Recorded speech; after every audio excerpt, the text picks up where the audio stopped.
My name is Sophia Hayes. I am 29 years old, and on the day my grandfather's will was read, I realized that my own parents didn't just want to disinherit me. They wanted to erase my existence. Imagine sitting at a long, polished mahogany table that feels more like a runway for a trial than a family meeting. My hands were folded so tightly in my lap that my knuckles turned the color of foam. Across from me sat my sister, Chloe. She was wearing a designer dress that cost more than my monthly rent in Chicago, already smirking as if the room and everything in it already belonged to her. The air in that room was thick with the scent of expensive perfume and the cold, clinical smell of legal documents. You could hear a pin drop, or more accurately, you could hear the sound of a family preparing to tear itself apart. Before we dive into the secret that changed my life forever, I want to ask you a question. Have you ever been the other child? The one who didn't fit the mold? If you've ever felt like your value was invisible to the people who were supposed to love you most, stay with me until the end. This story is for you. And if you find a story resonates, make sure to hit that subscribe button. It helps us bring more stories of justice and truth to light. The liar, a man named Daniel Park, who had been my grandfather Arthur's confidant for decades, cleared his throat. He started with what my parents called the main part of the will. My mother leaned forward, her face a mask of practiced sweetness. She didn't even wait for Daniel to finish. She announced with a voice like honey over broken glass that Chloe would be receiving $15 million from my grandfather's estate. $15 million. My dad didn't say a word. He just slid a stack of documents toward Chloe with a nod of approval. Everyone in the room, the cousins, the distant aunts, the family friends, murmured their congratulations. They looked at Chloe like she was the protagonist of a fairy tale. Then, my father turned to me. There was no folder. There was no check. There wasn't even a token of remembrance. He just shrugged, his voice dripping with a boredom that hurt worse than anger. He told me that since Chloe was getting the $15 million, I could go ahead and earn my own. He said Grandpa didn't want me to have anything. My mother chimed in, nodding like she was delivering a hard truth for my own good. She told me Grandpa was done with me because I chose a career in data and tech over staying in our small town to play the part of the dutiful daughter. She made it sound like my grandfather, the man who taught me how to fly a kite and how to read a ledger, had died hating me. I felt the room tilt. The floor felt like it was turning into water. But I didn't argue. I didn't cry. I refused to give them the satisfaction of seeing me break under the weight of their lies. I just stared at the grain of the wood on that table and listened to them rewrite the history of a man who had been my biggest supporter. But here is where the story takes a turn that none of them saw coming. Just as my parents were starting to stand up to leave, Daniel Park pushed his chair back. The screech of the wood against the floor sounded like a warning.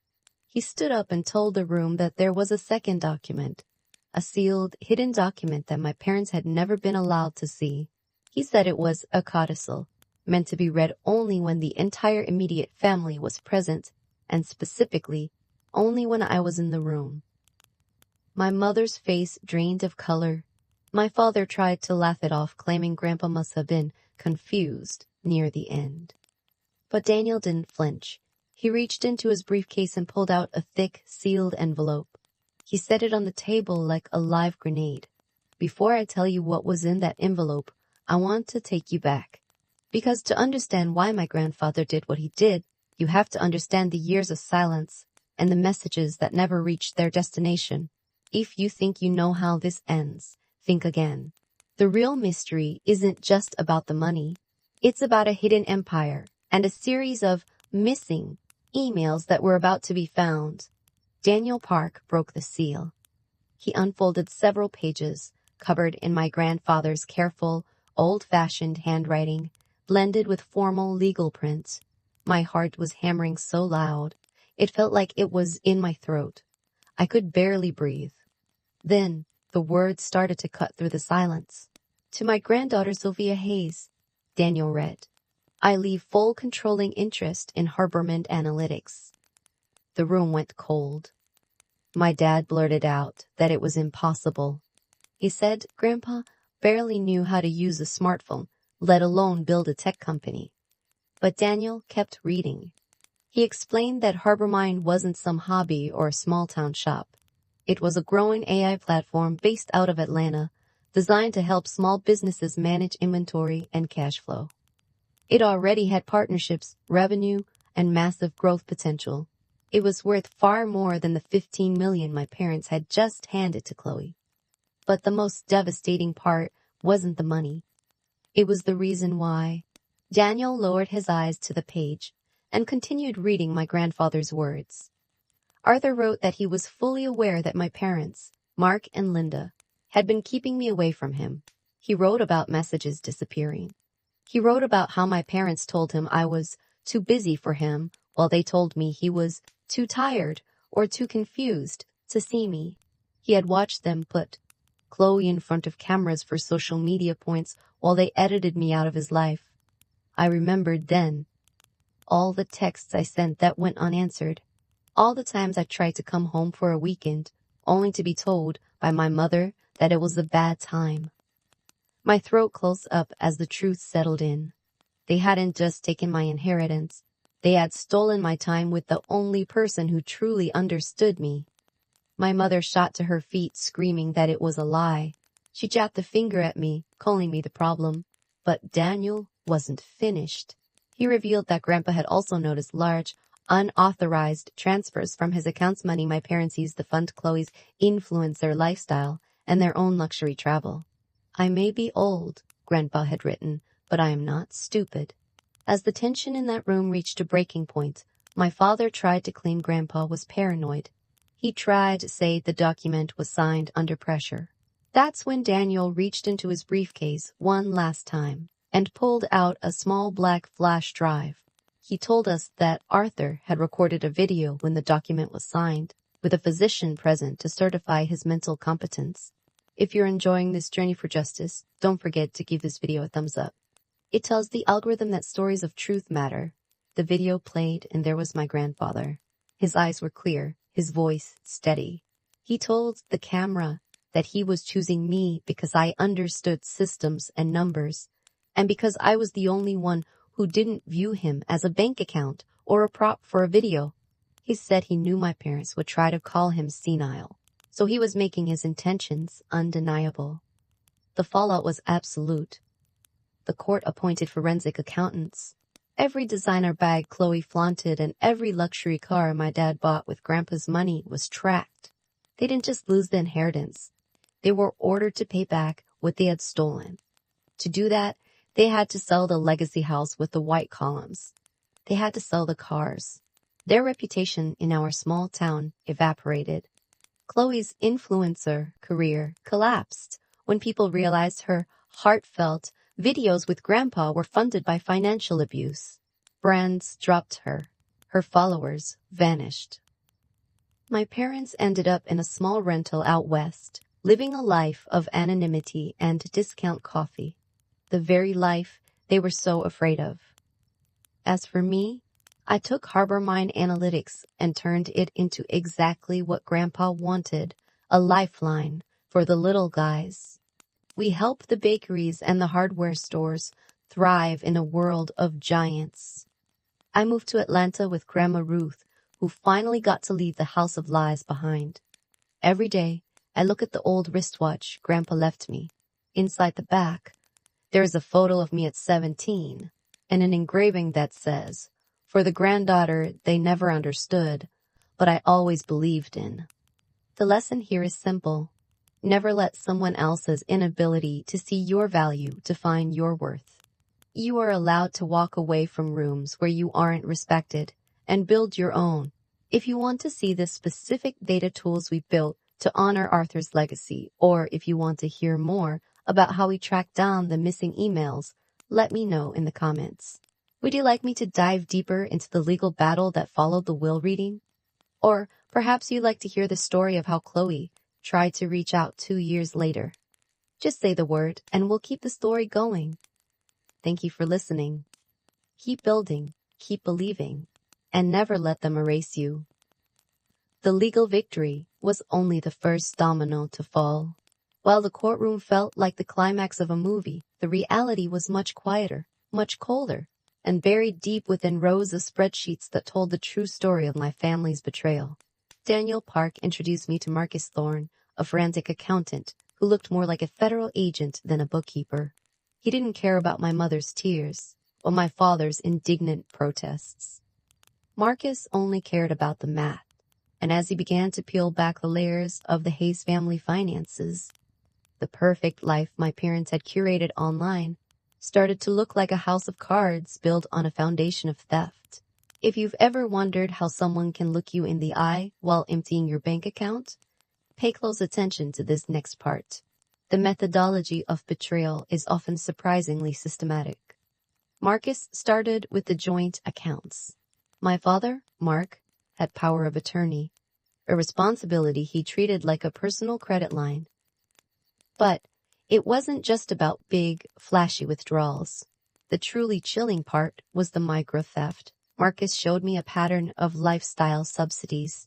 Every time Chloe needed a new outfit for a photo shoot, every time my mother wanted a weekend at a spa to recover from the stress of caregiving, a transfer would trigger from my grandfather's medical reserve fund into a secondary checking account. They weren't just spending his money. They were spending the money meant to keep him comfortable in his final years. Think about that for a second. While they were telling me I was too busy to visit, they were using the money meant for Grandpa's nursing care to buy Chloe's followers and designer shoes. If this makes your blood boil as much as mine did, drop a Team Sophia in the comments. It's time we acknowledge that financial abuse isn't just about numbers. It's about the erasure of a person's dignity. The investigation then moved to the digital shadow. This is where my background in data started to intersect with the legal battle. My grandfather's confusion, as my parents called it, was actually a carefully managed digital blackout. Marcus found that my father had installed a filtering software on Grandpa's home network. It wasn't for his protection. It was a digital fence. Any email coming from an address containing my name or my Chicago firm's domain was automatically redirected to a hidden folder that Grandpa didn't even know existed. I sat in Marcus's office, watching him pull up these lost emails. 3 years of my life. My messages asking if he liked the books I sent. My photos from my first promotion. My desperate notes asking why he wasn't answering my calls. They were all there, unread by the man they were meant for, but archived by the man who wanted to replace me. But there was one discovery that even Marcus found shocking. It wasn't just about the money they took. It was about the money they tried to hide from the IRS and the probate court. My father had attempted to wash a significant portion of the estate through a shell company he'd set up in Chloe's name, disguised as a talent management agency. They were planning to funnel the bulk of the $15 million into this entity before the will was even dry, effectively making the money untraceable if I ever decided to sue. They didn't realize that Grandpa had been watching. Through Harborment Analytics, the very company they dismissed as a computer hobby, Grandpa had been running his own shadow audit. He had linked the company's early beta testing AI to his personal accounts.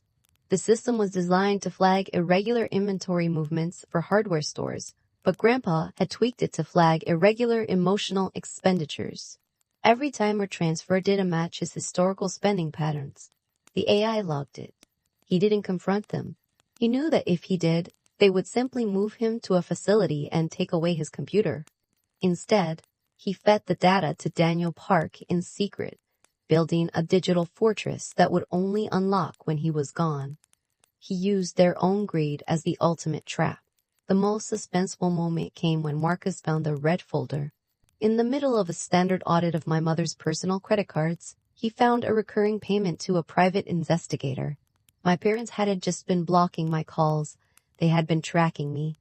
They wanted to make sure I wasn't getting too successful or too wealthy, to the point where I might start asking questions about the estate. They were terrified that my career in data would lead me back to the truth. I want you to take a moment and think about the irony here. They spent thousands of dollars to keep a data expert away from their secrets, only for those secrets to be uncovered by the very tools that expert helped create. If you're finding this deep dive into the paper trail fascinating, make sure to share this video with someone who needs to know that the truth always leaves a footprint. The forensic report ended up being over 400 pages long. It wasn't just a document. It was an indictment of an entire lifestyle. When Daniel presented the summary to my parents' lawyer, the man didn't even try to argue. He looked at the evidence of the redirected emails, the talent agency shell company, and the AI-logged account discrepancies, and he simply closed his briefcase. He told my father, "Mark, you don't need a probate attorney. You need a criminal defense lawyer." That was the turning point. The realization that they weren't just losing an inheritance, they were facing the possibility of prison for elder financial abuse.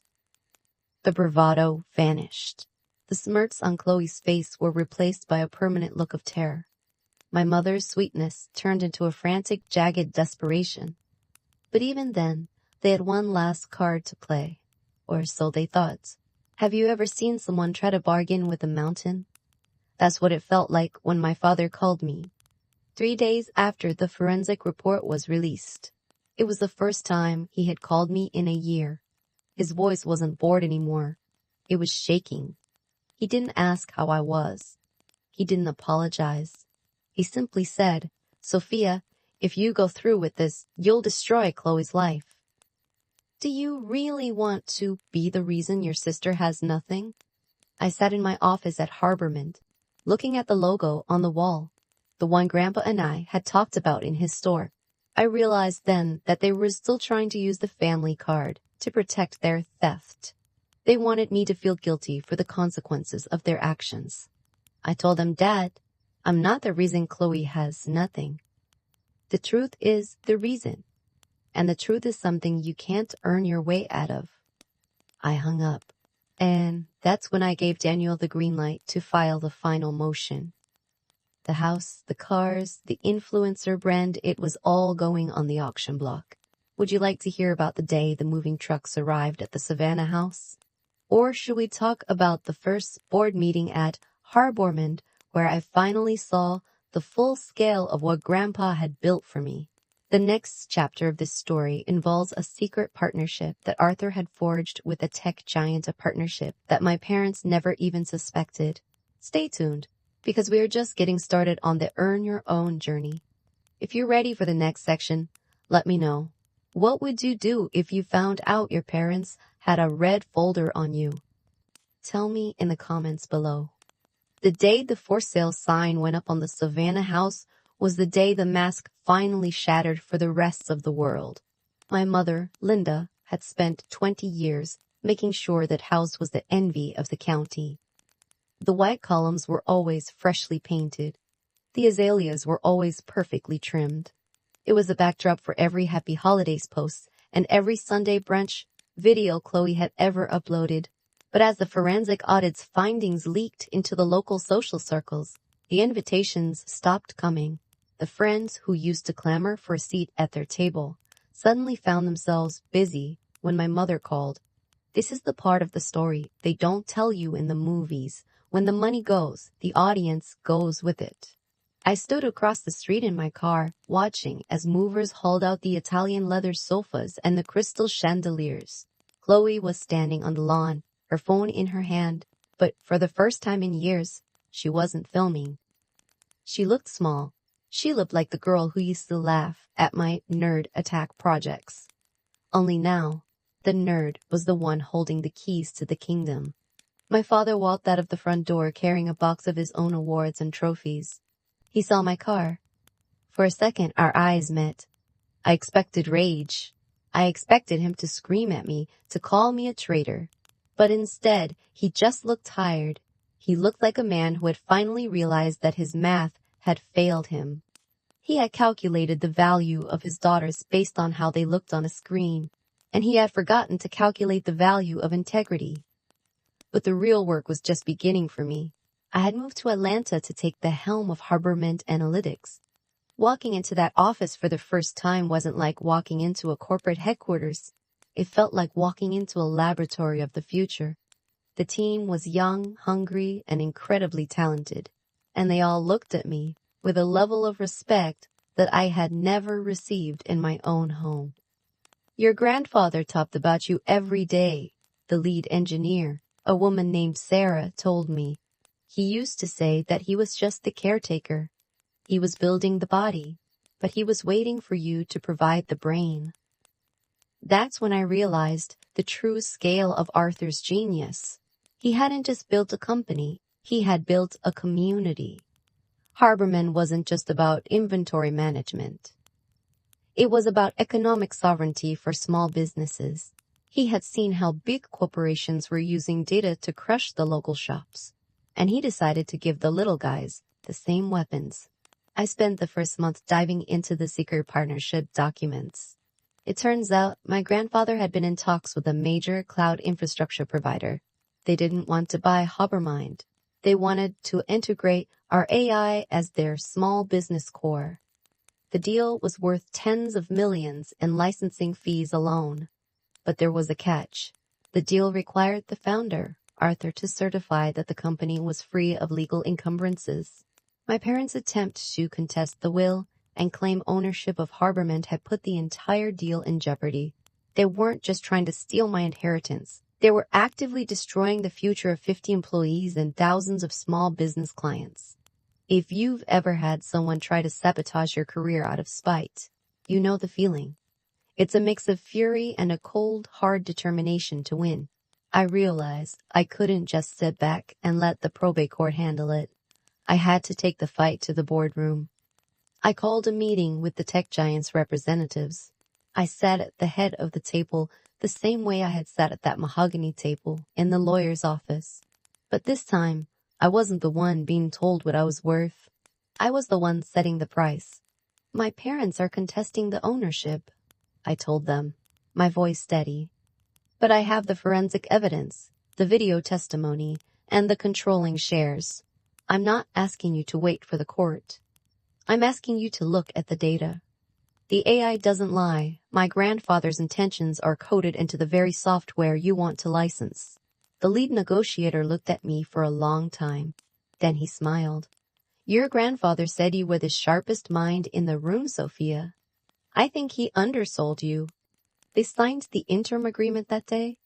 It provided the capital we needed to weather the legal storm and expand our reach. It was the first win that was entirely mine, built on the foundation Grandpa laid, but executed by me. Meanwhile, Chloe's new life was becoming a public spectacle of a different kind. Without the mansion and the cars, she tried to pivot to relatable content. She filmed herself in her new cramped apartment, talking about minimalism and finding oneself. But the internet has a long memory. Every time she posted, the comments were flooded with links to the forensic report and the news articles about the estate. She reached out to me again. This time, it wasn't an email. It was a text. Sophia, Mom is having a breakdown. She won't stop crying. Dad is talking about selling Grandma's wedding ring to pay the lawyers. Please, just talk to them. I looked at the text. I thought about Grandma Ruth sitting in my living room in Atlanta, finally at peace. I thought about the years of missing emails. And I realized that talking to them was exactly what they wanted. They wanted a way back into my life, so they could start the cycle of manipulation all over again. I didn't answer the text. Instead, I sent a donation in my parents' names to a local nonprofit that helps victims of elder abuse. It was the only support I was willing to give. If you think that's cold, let me ask you this. At what point does family stop being an excuse for abuse? When do you finally decide that your peace is worth more than their comfort? The next year was a whirlwind of growth. Harborman went from a secret project to the industry standard. I was invited to speak at conferences to share the story of how data can be used for social good. And every time I stepped on stage, I felt Arthur's presence. I wasn't the weird girl anymore. I was the CEO of a company that was changing the world, one small shop at a time. But there was one final secret Grandpa had hidden, a secret that Marcus Thorne, found in a safety deposit box that had been overlooked for months. It wasn't a document, it was a key. A key to a small storage unit on the outskirts of Savannah. When I opened that unit, I didn't find money, I didn't find stocks, I found my childhood. The unit was filled with every project I had ever made. The ugly laptops he had bought for me, which I realize now he had actually salvaged and repaired himself. The printouts of my teenage spreadsheets. The certificates I'd won at hackathons that my parents had thrown away. He had gone through the trash.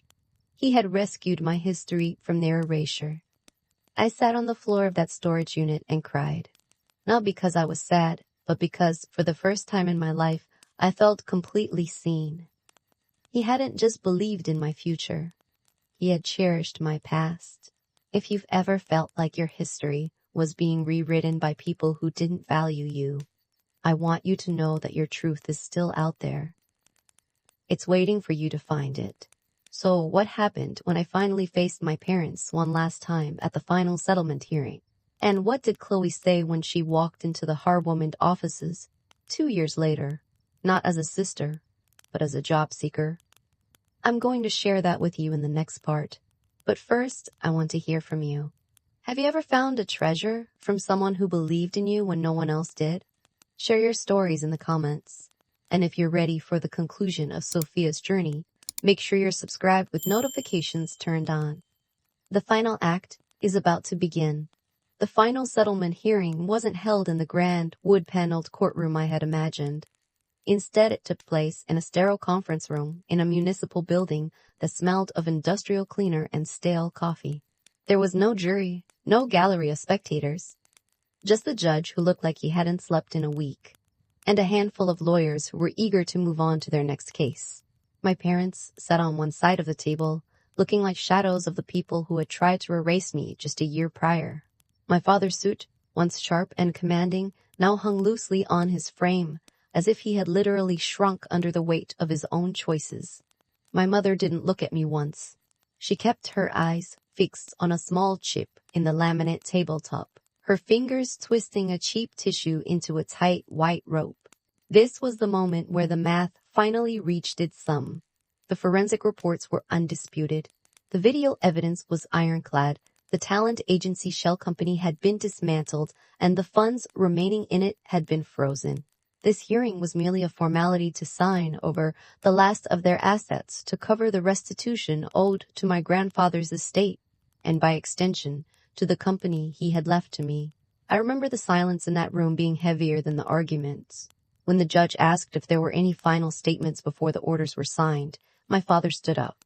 He didn't look at his lawyer. He looked at me, and for a split second I saw a flash of the man who used to take me for ice cream before Chloe was born. He opened his mouth, and I thought maybe, just maybe, this was the apology. I'm sorry we tried to steal your future. Instead, he whispered, I hope you're happy, Sophia. You finally got it all. I hope the money is worth the family you destroyed. It was the ultimate gaslight. Even at the finish line, he couldn't admit that he was the one who had struck the match. He wanted me to carry the guilt of his arson. I didn't flinch. I looked him dead in the eye and said, The money isn't what I wanted, Dad. I wanted the 3 years of emails you deleted. I wanted the truth. You're the one who put a price tag on our relationship. I just happened to be the one who knew how to read the receipt. The judge hammered his gavel, and just like that, the legal ties were severed.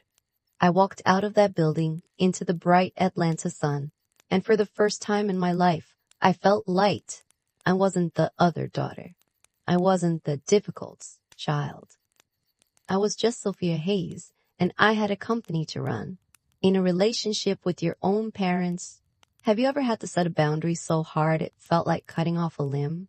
Tell me your story in the comments. I read every single one, and we're building a community here of people who chose truth over toxicity. The 2 years that followed were a blur of high-stakes growth and quiet personal healing. Harborment Analytics moved from a small, rented office into a converted warehouse in the heart of the city. We kept the brick walls and the industrial feel, because I wanted the space to feel like my grandfather's hardware store, a place where real work got done. We weren't just a tech firm. We were a hub for small business empowerment. We launched the Arthur Hayes Initiative, which provided our software for free to any business with fewer than 5 employees.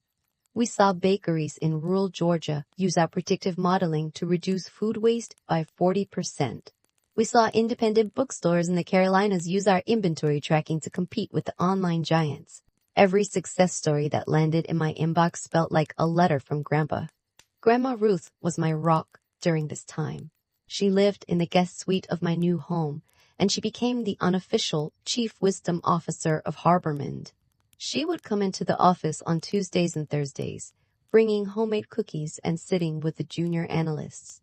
She'd tell them stories about how Arthur used to count every nail and screw by hand, and how he always said that the most important data point in any business was the name of the person walking through the door. But then, the email arrived. It was from a generic Gmail address, but the subject line stopped my heart. Interviewing for the marketing associate position. Sophia Hayes. I stared at the screen for 20 minutes. My first instinct was to delete it.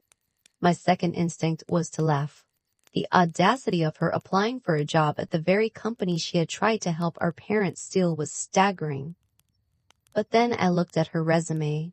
She had been working at a small, low-tier marketing firm in Nevada. No brand deals, no sponsored trips, just grueling entry-level work, managing local SEO for car dealerships and writing copy for plumbing companies. There were no photos of her at luxury resorts. Her LinkedIn profile was professional, almost humble. She had been earning her own, just like Dad had told me to do all those years ago. I decided to let the process play out. I didn't tell the hiring committee she was my sister. I wanted to see if she had actually changed, or if this was just another influencer pivot. On the day of the interview, I sat behind the two-way glass in the observation room. Chloe walked in, and I almost didn't recognize her. The designer dresses were gone, replaced by a simple, well-tailored navy blazer. Her hair wasn't professionally styled. It was pulled back in a practical bun. She looked tired, but she also looked real. The interview went on for an hour. She was sharp. She spoke about marketing not as a way to gain fame, but as a way to build community. She admitted, without naming names, that she had spent the early part of her career focusing on the wrong metrics, vanity instead of value. When the lead recruiter asked her why she wanted to work at Harbormond, she paused. Her voice cracked, just a little. I spent a long time being a part of a story that wasn't true, she said. I want to work somewhere where the data matters. I want to help people build things that actually last. My grandfather started this company with a vision of helping the little guys, and I think I finally understand what he meant. I hired her, not as a sister, but as an associate. The first 6 months were awkward. We didn't talk about the past. We didn't talk about our parents. We talked about click-through rates and conversion funnels. But the ice began to melt. One late Tuesday evening, we were the only two left in the office. Chloe came into my office with 2 cups of coffee. She set one on my desk and sat down. I found the red folder in Dad's things before they moved out of the Savannah house, she said quietly. I saw the PI reports. I saw the notes they took on your life in Chicago. I didn't know Sophia. I knew they were being hard on you, but I didn't know they were hunting you. I looked at her, and for the first time in my life, I didn't feel the need to be defensive. Why didn't you say anything back then, Chloe? Because I was a prop, she whispered, and I liked the attention. I liked being the favorite. I thought that if I was the perfect daughter, I wouldn't end up like you on the outside. I was a coward. It wasn't a perfect apology, but it was an honest one. We didn't hug. We didn't have a cinematic reconciliation. But we did start to build a new room, a room where we were both allowed to exist. Today, Harbormond Analytics is a global leader in small business tech. We have offices in 3 countries, And our scholarship fund has sent over 500 students to college. But the real success isn't the revenue or the awards. It's the fact that the Sophia in every family now has a place to go. My parents still live in that small rental in Nevada. They don't call me, and they don't call Chloe. They are still waiting for the world to apologize to them for the injustice of being caught. But their silence no longer defines us. We are the architects of our own legacy now. As I sit here today, looking at the wristwatch Arthur left me, I think about that day in the lawyer's office. I think about how close I came to walking away, to believing their version of my worth. If I had left that room when my dad told me to, I would have never seen the video. I would have never found a storage unit. I would have spent the rest of my life wondering why I wasn't enough. So, here is my final call to action for you. If you are sitting in a room right now where people are telling you that you're not enough, or that your nerdy passion is a waste of time, or that you don't deserve a seat at the table, get up. You don't have to argue. You don't have to scream. You just have to start building. Because somewhere out there is an Arthur who believes in you. And even if you haven't found them yet, you can be that person for yourself. Earn your own. Not because you have to, but because you can. And when you do, make sure you build something that helps the next person in line. I'm Sophia Hayes, and this is how I earned my own. Stay bold, stay curious, and I'll see you in the next one.